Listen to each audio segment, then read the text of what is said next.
Good afternoon. I'm Jason Pack. I'm a Special Agent and Public Affairs Officer with the FBI Knoxville Field Office assigned to the Nashville incident. Behind me we have the heads of agencies responsible for the work you've seen going on these past 48 hours. Speaking today will be Donald Cochran, United States Attorney for the Middle District of Tennessee, David Rauch, Director of the Tennessee Bureau of Investigation, Doug Korneski, Special Agent in charge of the FBI's Memphis Field Office, Mickey French, Special Agent in charge of the Bureau of Alcohol, Tobacco, Firearms, and Explosives Nashville Division, and John Drake, Chief of Police, Metro Nashville Police. At this time, I'll turn it over to United States Attorney Cochran. Thanks, Jason, and thanks for being here. On behalf of the investigative team, I wanted to give you a major update in a development that we've come to in this case, and that is, based on the evidence that we've gathered to this point, we've come to the conclusion that an individual named Anthony Warner is the bomber, that he was present when the bomb went off, and that he perished in the bombing. We base this conclusion on forensic evidence, including DNA evidence that you'll hear about, as well as evidence that was gathered at the scene of the bombing. Because this was a collaborative effort, what I want to do is turn the microphone over to each of the agency folks here. They're going to talk about their agency's role in the investigation and how the evidence that they gathered and how the tests that they conducted led us to this conclusion. So let me start out by introducing Tennessee Bureau of Investigation Director David Rauch.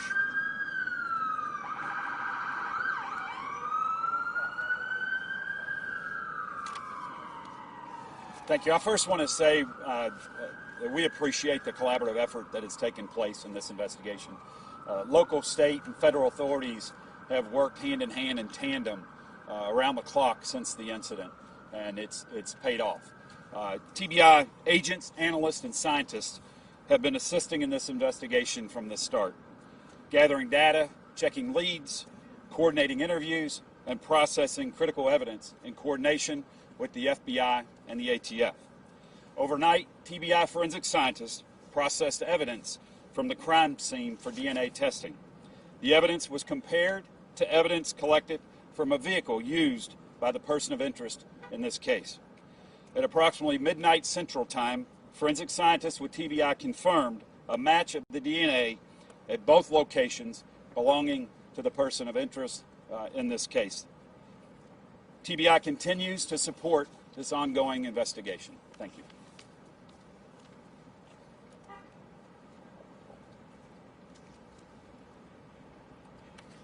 Good afternoon.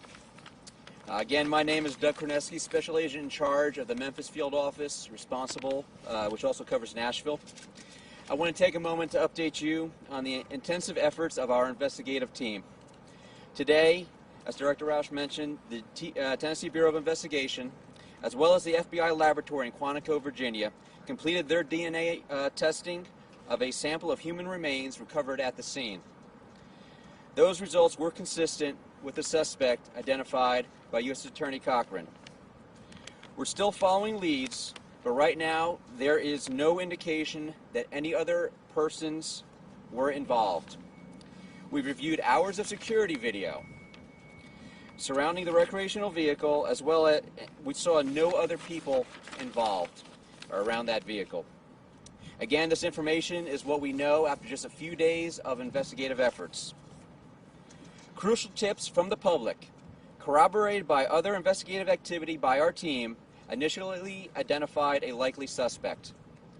Some expert work by the Tennessee Highway Patrol subsequently uncovered a vehicle identification number from the remains of the suspect's RV that were positively matched to a vehicle registered to that individual. We continue to ask that those who may have known the suspect or encountered him contact our team at the 1-800-CALL-FBI phone number. These pieces of information will help us understand the suspect's motives. These answers won't come quickly and will still require a lot of our team's effort.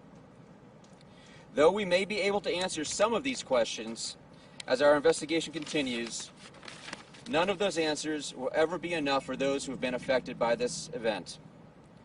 We still have work to do.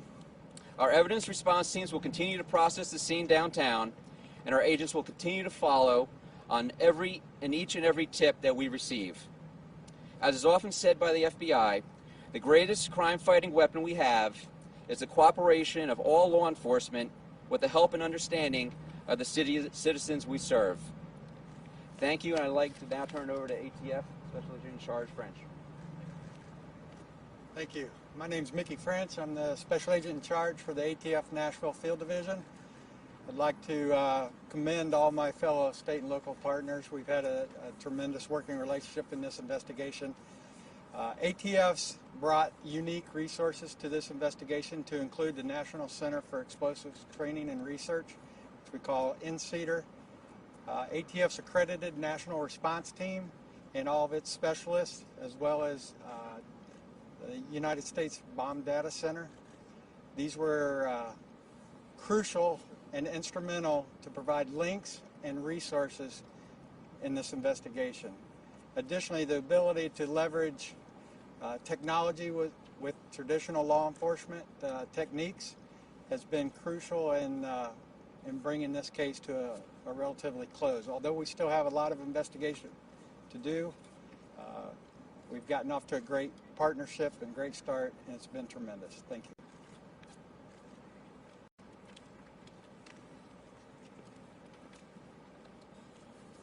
I cannot truly describe all the hard work that has gone into this investigation since Friday's explosion. We've had hundreds of ATF, FBI, THP, and TBI partner with us in this investigation. And we can tell you that Anthony Warner is the man believed to be responsible for this horrible crime. There is no indication presently that anyone else was involved in this crime. As I've said earlier and several times before, Nashville is considered safe. There are no known threats against this city. A renewed curfew is going into effect beginning at 4:30 this afternoon in the area impacted by the blast. It'll be James Robinson Parkway, the 4th Avenue, the Broadway, and the Cumberland River. At noon tomorrow, the curfew will be in place, narrowed into an impacted area around Union, 4th Avenue North, Broadway, and the Cumberland River. The footprint will get smaller as processing of the blast scene continues by the FBI and the ATF. Thank you. Okay, at this time we'll try to take a few questions. I know it's kind of hard to hear out here, and we'll address it to the appropriate agency. Was it about motives or why you wanted to set this domestic bomb off? Just a second. I didn't hear the question. Anything on motive or why he wanted to set off this bomb? That's still all early in the investigation right now. I have a question for the FBI prior to this incident. I'm sorry. Was Warner on any authority's radar prior to the explosion? No, he was not. Can you talk about the VIN? Was it a VIN number that was found, and how that was? The VIN number, you want to talk about VIN that? number, how you were, because this blast, this is a massive blast. How were you able to find that VIN number? Well, our special agents with Tennessee Highway Patrol are trained in that. We have responsibilities there, and they were able to come out starting Christmas night and then coming again once daylight, came up the next day, yesterday, and just help identify on particular vehicle parts. So it was a vehicle part that you found in the debris that ultimately led to your identification? I can't answer that exactly. Vehicle parts help connect the vehicle to the suspect. I believe tips and other information came in to help identify him. Question for the FBI. I was curious, regarding the actual questioning of I know that there have been associates of Warner that have been questioned about a 5G paranoia that he may have had. What can you tell us about that? So right now we're looking at any and all possible motives. We're not at a position where we can speculate on that now. We are interviewing individuals that we've identified that are known to the suspect. We are also asking the public to, if they know him, have spoken to him or know his ideology or anything that might have motivated him, we're interested in speaking to you. So again, we're looking for those tips. What type of explosives is there here? That is still under investigation. We're collecting evidence from the crime scene as being processed at our laboratory. And have you been able to build a timeline for the days surrounding his life?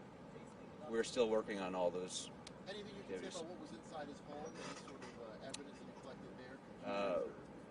can't comment on that at this point. To be clear about 5G, that is one of the many leads that you are investigating, one of the many motives you are investigating. We're aware of certain things online, and we're looking at every possible angle. Do you consider this domestic terrorism at this point? I'm sorry. Lived alone, or if you had family in the area? We can't comment on any of that right now. The fact that this DNA match is made so quickly, we always hear, it takes such a long time to get a DNA match. Can you talk a little bit about that? I can comment on that briefly. So the question was regarding how we were able to quickly match the DNA. Because we had a known suspect at the time, we were able to have a known sample and then collect some items from the suspect for some relatives as well, and be able to match that DNA positively was his. When we're just matching two samples, it can be done rather quickly. I can't comment on where we got it from. Do you consider this domestic terrorism? I can't comment at this point. Can you confirm that you found dog DNA at the scene and whether or not there will be found parts of a dog? We have no information at this point that was. What would make it? Okay, last question. What would make this an act of domestic terrorism? What would it take to make this event an act of domestic terrorism? Sure. When we assess an event for domestic terrorism nexus, it has to be tied to an ideology. It's the use of force or violence in the furtherance of a political, social ideology or bent. We haven't tied that yet.